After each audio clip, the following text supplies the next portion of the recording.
Welcome everybody to our next video. This is about non-current asset register. Well, what is a non-current asset register? It's a book where we keep records of our assets, non-current assets that we are buying, which date we are buying, and what is the depreciation rate, then what is the disposal rate, and the date, carrying amount, and all of these things. Yeah. Let's quickly go over the items. These are the items. Name and the serial number of the asset, location means where you keep the asset, department responsible for the asset, like which department, sales department, purchase department, what type of asset is this, what is the cost, how did you get the funding, yeah, leasing, cash or bank, acquisition date means purchase date, depreciation policy, which policy you follow, is straight line reducing balance, depreciation charge to date till today, and then carrying amount. Well, almost all the big businesses, they use a non-current asset register. The purpose of non-current asset register is to keep the records of your assets. It is not part of the double entry, but it helps you to find out where your asset belongs, and you can reconcile later on with this non-current asset to the general ledger, that is there any discrepancy or not, the asset you bought, it does it still exist there or not, or is it stolen or not, or something like that. There is a structure of non-current asset register. Task number 1 in your assessment AAT level 3 advanced bookkeeping, you can expect them. They will give you a full part completed. You need to make it full. Let's quickly check over this example of non-current asset register. Look at these columns. These are the columns here. 1, 2, 3, 4, 5, 6, 7 columns. Yeah, 7 columns. And what are the columns? The first column is description, serial number. There will be a serial number. The first one here. Let me check it and show you. This is the one. Item name of the serial number. Yeah. Then acquisition date means purchase date, which date you bought it. Cost means how much you bought for. Depreciation charge. This is an expense into the income statement, or SPL. Cost minus depreciation, you get carrying value. Depreciation basically is a provision for or accumulated depreciation. Funding method means how did you buy the asset? What is the funding method? Cash, bank, finance lease, operating lease could be. Disposal proceeds means how much you sold it for and which date you sold it. Okay, let's quickly check the first one. The first item here is office equipment.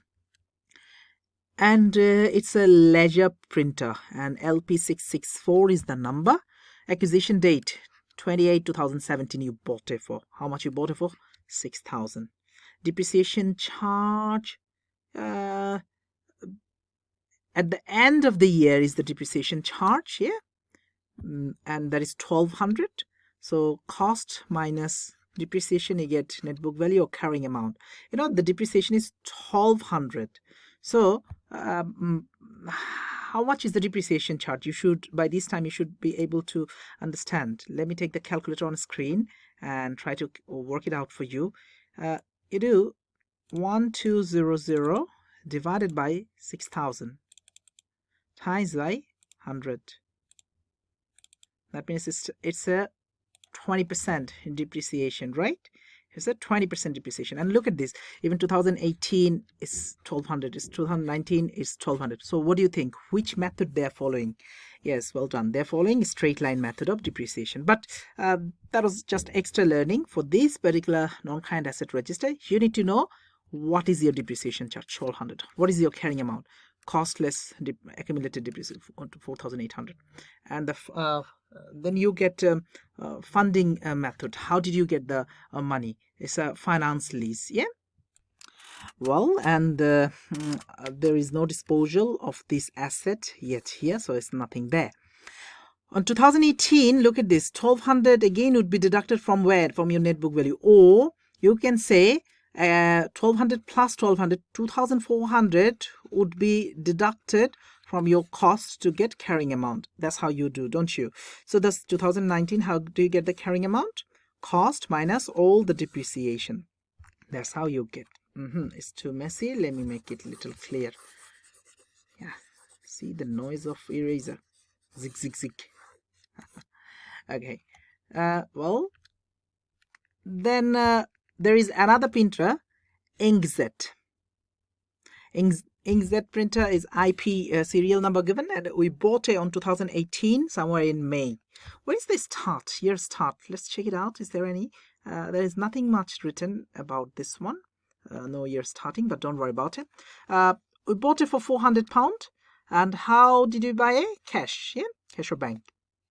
At the end of year end 2018, the depreciation charge is £80, and 400 minus 80, you get 320, which is your net book value or carrying amount. Again, if you want to know what is the percentage of depreciation here, is how much was that? 400, wasn't it? Yeah, 400 over, let's erase it, 400 over, no, that's how you don't do. How do you do? 80 over 400 times by 100. Did you do something wrong? Yeah, 80 divided by 400 times by 100. And that's 20% again. I think the other one was 25. Yeah, 20%. But yeah, that's not part of this chapter, but generally you are learning it. And you take it away. Carrying amount 320. Next year there is no carrying amount. Do you know why there is no carrying amount? Because the asset doesn't exist. It becomes zero, vanish, zero. No depreciation charge, no carrying amount. But what you have is disposal proceed. Means you sold it. You sold that inkjet printer for 150 in 2019. Now, yeah, with the profit or loss, we can check it out. Next one is motor vehicle. And motor vehicle, you have a Ford Mondeo, and you bought it in 2016 February, 14 February. 14 February is it's a lovely day. It's a Valentine's Day. Okay, so he bought it for £8,000. But how did you buy it? You exchanged the old asset.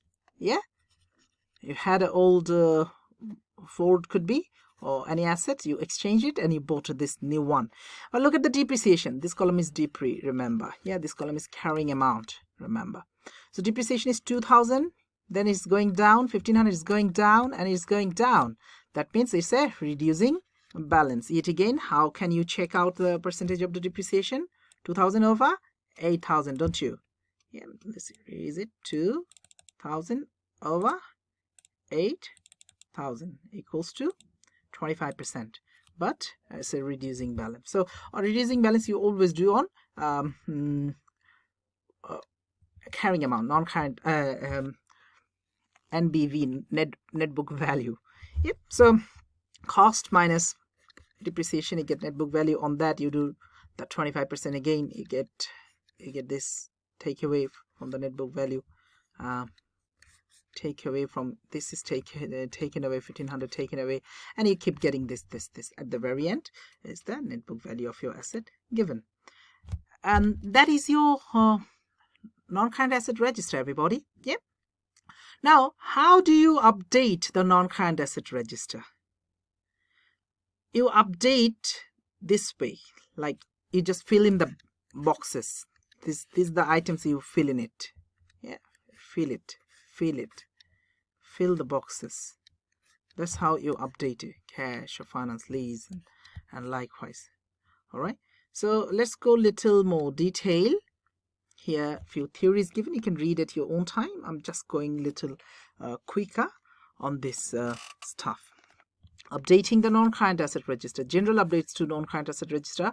All items need to be updated at the current year depreciation rate here, and the subsequent change to the carrying amount. Yes, we do charge depreciation for 1 year and then get the net book value. Recording any acquisition of non-current asset. Whenever you buy in a non-current asset, you record it, and we have done the purchase of non-current asset in chapter number 3. Then depreciation, that is charged for the year. One is charged, one is accumulated Depree. And what do you mean by accumulated depree? Accumulated depree is the addition of all the previous depree. All previous depreciation is your accumulated depreciation. Recording any disposal of your non-current asset. These are the zero figures they're talking about. Whenever you sell your non-current asset, your depreciation charge would be zero, your carrying amount would be zero. That's what we just did here. Look at this. Where about? That's the one. Inkjet. This is the item here. 00. Whenever you sold it, it becomes 00. Yep. Regarding VAT, there could be three items. Three alternative items could be given to you. If they tell you, you may ignore VAT. That's it. You don't need to be bothered about the VAT on purchase, on disposal of your non-current. But if your business that is VAT registered, then the cost of your asset is what? Excluded of VAT. Cost of your asset should be excluded. It's net amount, yeah, excluding VAT. Let's assume asset is 100 plus VAT is 20. Total 120 you paid, but into the non-current asset register you show 100. Yeah, because why? Because your business is VAT registered, so you can reclaim these £20. Yeah, reclaim from HMRC. Well, what if your business is not registered for VAT? You cannot reclaim the VAT back from HMRC. Yeah, that's what you have learned in your AT level 2, or you're going to learn in indirect tax. So the gross amount, which is 120, the above case, is your cost.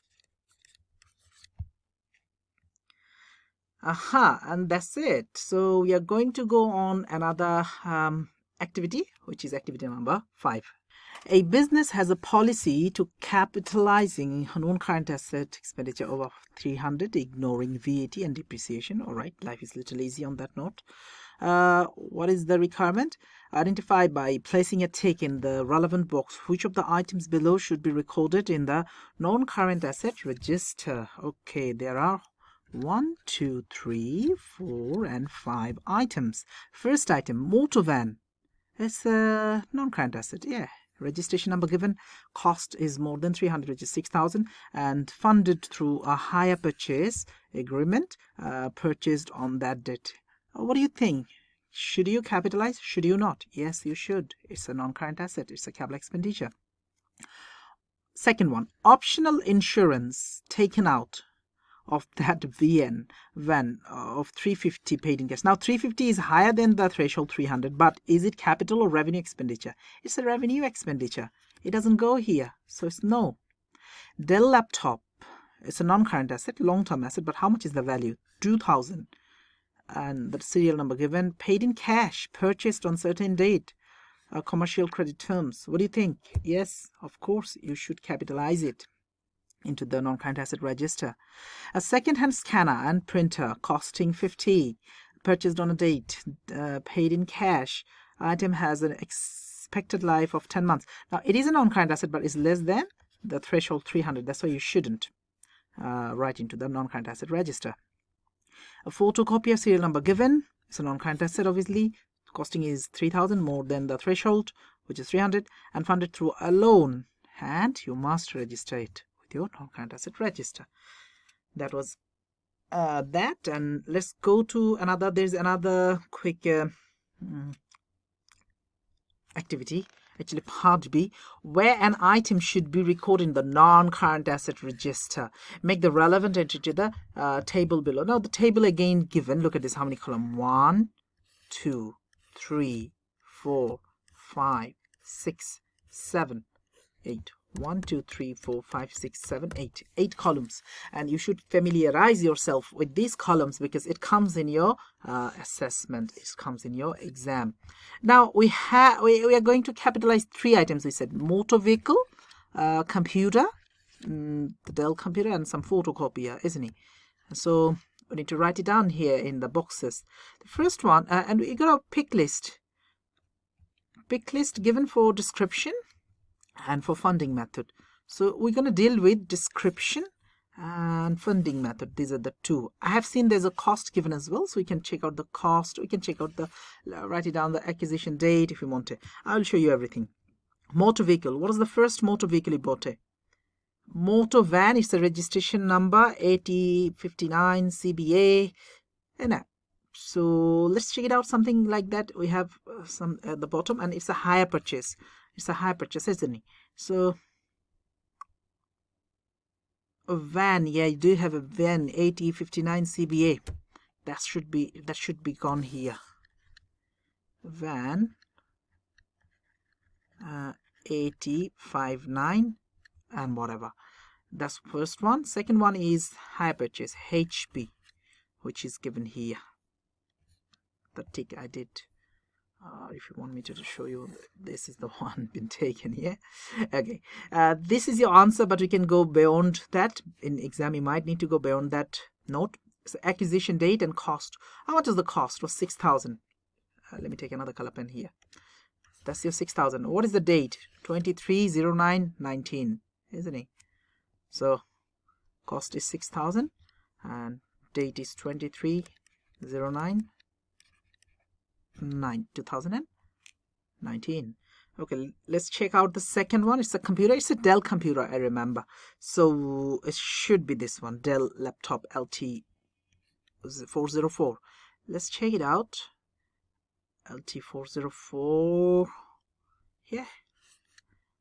Yeah, that's the one. Cost is 2,000 and it is a cash, paid in cash. All right, let's write it down.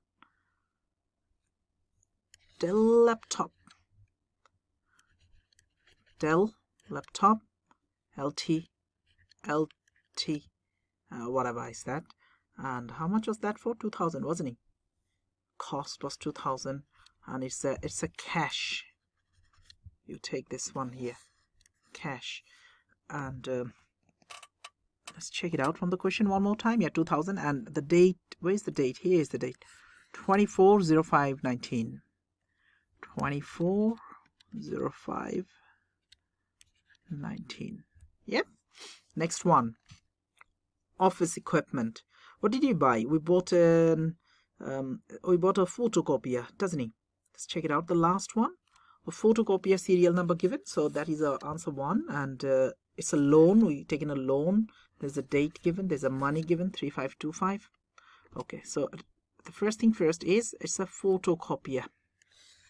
That's the one. Photocopier. It's a CO132. And well, how much is the money here, and what is the loan? Wasn't it? It was a loan. Yeah, so you take the loan here, and it's 3525. 3525, and the date is the copy paste. Yep, because the date is 24/3/19. 24/3/19. And I believe, yeah, that's the one. And that's it on this video. But on the same topic, it's a big topic. We have another video, assessment tasks on non-current asset register with the middle trading activity. Yep. So stay tuned and check out the next video. Till then, goodbye.